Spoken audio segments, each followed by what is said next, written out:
G'day, Ancient Mahara here. Why do people with borderline personality disorder move on so fast after or ghosting or discarding you?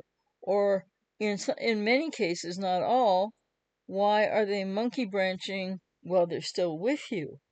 And it very much centers around the splitting versus not being able to re-idealize and the pain that people with BPD do have untreated 24/7, and the fact that they always have tension and stress and other emotional dysregulation going on inside to one degree or another. When they start to move on inside, that is, at first, because it happens suddenly to you, the ex, but when they start to feel it's just too stressful, too painful, that, they want to be close, they can't get close, they can't stay close, they don't really take in your love, they don't know all this, they don't know how to trust you, right? The lack of self again. So people with BPD will move on quickly. And sometimes there is that monkey branching, and sometimes that's not true. But when they move on, of course, it's going to seem very quickly to you because you can't know what's going on inside of them. And it could be just really quickly, period. But the thing is, when people with BPD break up and then move on to someone else very quickly, it really truly is the epitome of their needing to, protect themselves on the one hand from who they've been with, but make no mistake about it, this is inside the person with BPD. It's a repetition compulsion. It's reenactment of adverse childhood experience. It's not about you. So you get very devalued, super like the end of devaluation, devalued, which is really about their past, not you. So they cut you off if they're not monkey branching, right? They cut you off and they back away or they get gone. And maybe you're not sure what happened, because in the ghosting, it's not always clear. And then the next thing that's happening for the person with BPD is, many of them, is that they will then go on and meet someone else, because they're not all monkey branching. And then it's all the good feelings over there. All that sort of hope again, and all that sort of this will be different. And because they externalize out the reasons why things don't work out onto each partner who becomes the next ex, right? And then they go on. So then as they're feeling good about a new person in an idealizing, mirroring, people-pleasing way, just like heading toward a honeymoon phase, repeating everything all over again, as they do that, then they cut you out. You become out of sight, out of mind, because people with BPD are inherently, not because they have NPD, BPD is BPD, they are inherently, quote, lack of self-focused, unquote, if I could put it that way. So they're going through things. This is an explanation, not trying to legitimize what people with BPD do when they move on so quickly and break up or ghost or discard and move on so quickly, even without the monkey branching. They are so involved in trying to protect themselves in repetition compulsion cycled ways.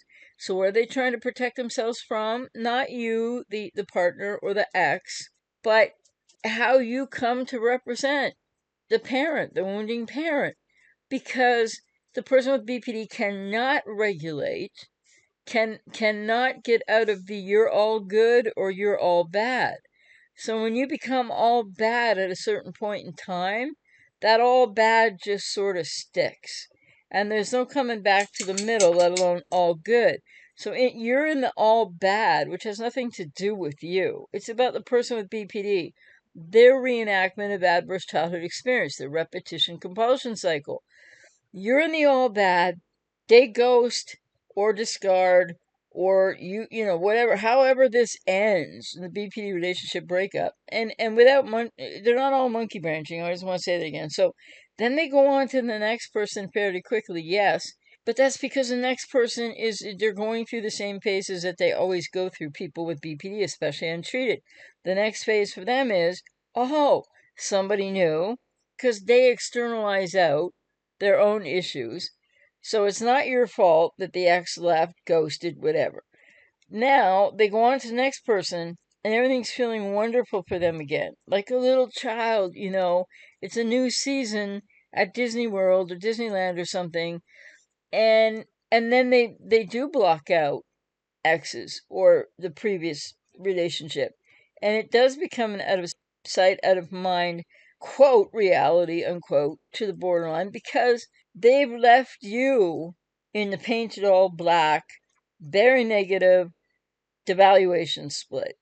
And the next person anew, but like you were in the past, as an all good, fantastic person who's going to be able to somehow be so different and meet all this person's needs with BPD. Many with untreated borderline personality disorder come to this moment in time inside where they just get to this final devaluation split. It's final, and it just can't, at that point in time, be changed or seen any differently or experienced any differently, and therefore they ghost. They're gone. They discard you. It's a repetition compulsion cycles.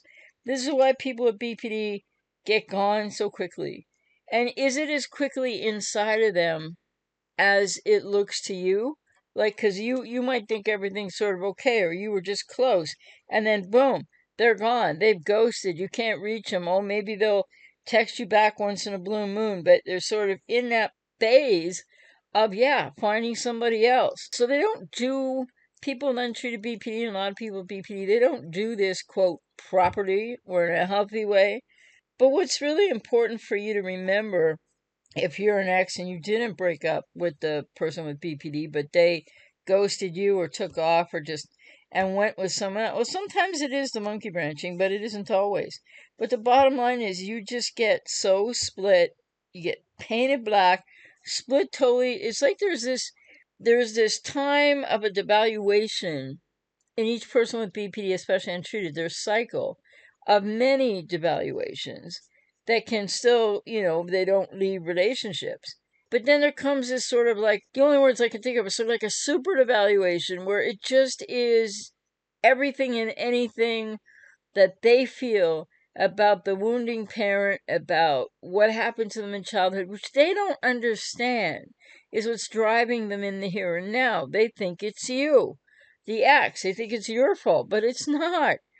So this is what drives them, and this may percolate inside of them. There may be many splits to the valuation wherein they're like, I can't handle, the way they're feeling inside. The tension that mounts, the anxiety, the fear of abandonment, all of these things when they get close to you. So this is like probably happening for at least a couple months or more for a lot of people with BPD before they're all of a sudden gone. But it's happening inside of them, and you can't know that. And then all of a sudden, they get gone. They're just gone, right? They've ghosted. Ghosting is more appropriate than discarding, but whichever word you prefer. So people with BPD move on so quickly because they get to an end point of devaluation cycling, if I can put it that way. It's just an end point where they can't see any other way to handle their feelings, which, yes, they've externalized out onto you as you're the one to blame when you're not. And then so they just go look for the next person, and maybe without cognitive conscious understanding that they don't know what they're looking for. They just figure that the whole reason they're going through what they're going through is you, when it's not. It's the repetition compulsion cycles and everything that's unresolved from childhood. And then they go to the next person thinking, well, because it starts to feel better, it'll be better. So it's very childlike. It's sort of like a little kid. This is serious adult stuff, right? But it's like a little kid in a sandbox, say 4 or 5 years old. And somebody, they're fighting over a pail, and everybody, a kid likes the pail for a while. I'm not comparing you to a pail, really, but the kid likes it's the object aspect of this. So the kid really loves the blue pail. And so the blue pail's it, the kid plays with maybe the same friend, let's say. And there's some sharing of the blue pail, but, the person with BPD doesn't really feel comfortable with the sharing of the blue pail because there's a fear that you're going to steal it. There's a fear that, you're going to somehow wreck it. You're going to do something to them or to the pail. It just like this is the magical thinking of how they're feeling, and then believing that that is associated with what's about to happen, or and they externalize this out. And so I'm sorry for comparing you to a pail, but it's like when they have the pail, like say it's kind of like a 4 or 5 year old behavior type thing. It's like, well, this is my pail and this is good, but oh, you kept it overnight. I thought you took it, and now like it doesn't feel like my pail anymore. And I know that that's, but I'm just trying to give you sort of the childlike emotional kind of idea of not what they think, but what they start to feel. Like somehow you broke it, the relationship. Somehow you did something when you didn't. Please hear me. You didn't. But for the person with BPD, they are so stressed by the repetition compulsions, the triggers inside of them, the emotional dysregulation, the approach avoidance conflict, that they externalize it out as if all that they're going through inside, which they do not talk about, they sometimes act out, but you can't understand it. It's going on inside of them. They don't understand it. So I'm just trying to explain this, not justify it. So the next thing you know, there comes a time when there just is this end devaluation point. And I don't know that the person with BP really understands that or knows, especially untreated, that that's the case. It's just from one minute to the next, suddenly, because of their magical thinking, they just go. They just go. They just think that, you have done enough to them, which isn't the case, right?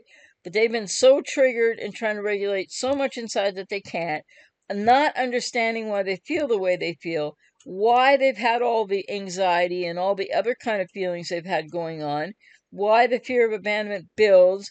Because you see, as they can no longer handle the attempts at trying to regulate all of what's going on inside of them that they don't understand, then they will start to fear abandonment more, because what they don't realize, and you can't know because it's happening inside of them, is they're starting to pull away.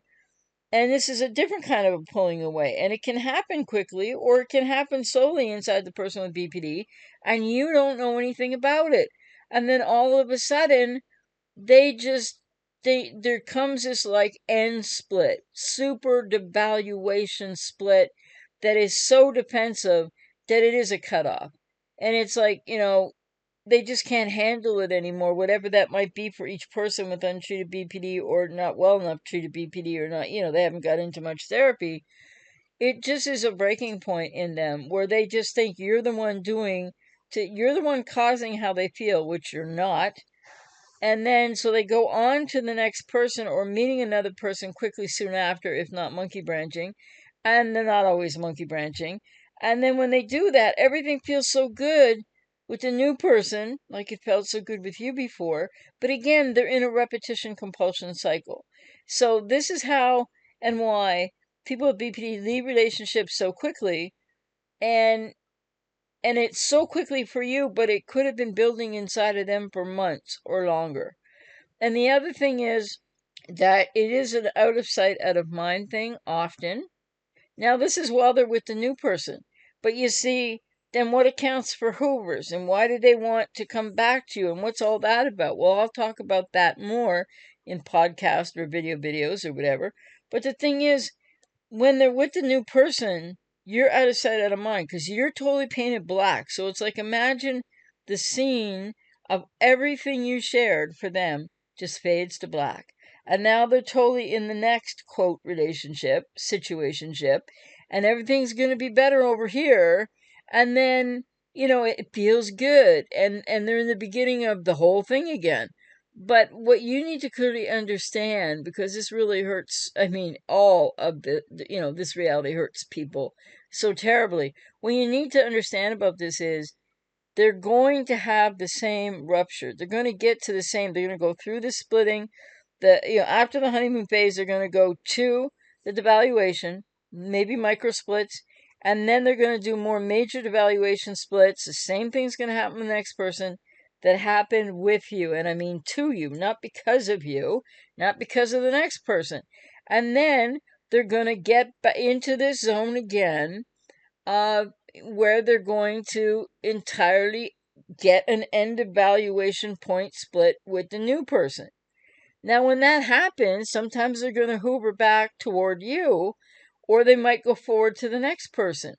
But what does that say about how there's nothing reliable or congruent or consistent in relating to somebody with BPD, that when they start to hoover you, why are you still there to entertain even the thought of that? So borderlines leave quickly, borderlines ghost, borderlines discard, get gone. But it might not be as quick for them as it is for you, or it could be. It might be monkey branching, it might not be. So I'm going to be talking more about this, but this is people with BPD end these relationships and get gone so quickly because of what's going on internally, the magical thinking that what they feel is actually real, and they're projecting. Not only are they externalizing out all their feelings and the repetition compulsions of reenactment of adverse childhood experience onto you, which you have nothing to do with, and you didn't cause any of this to happen. They're doing that at the same time that because of the way they feel and because they're getting close to needing to do that final end split devaluation, they start to fear abandonment from you even more, but they're the ones who are about to go. But people with BPD are not emotionally mature or intelligent at all, emotionally. So they do not understand what all is going on inside of them in these whipped up feeling states, and they always ascribe them to the closest person or the partner who's about to get ghosted.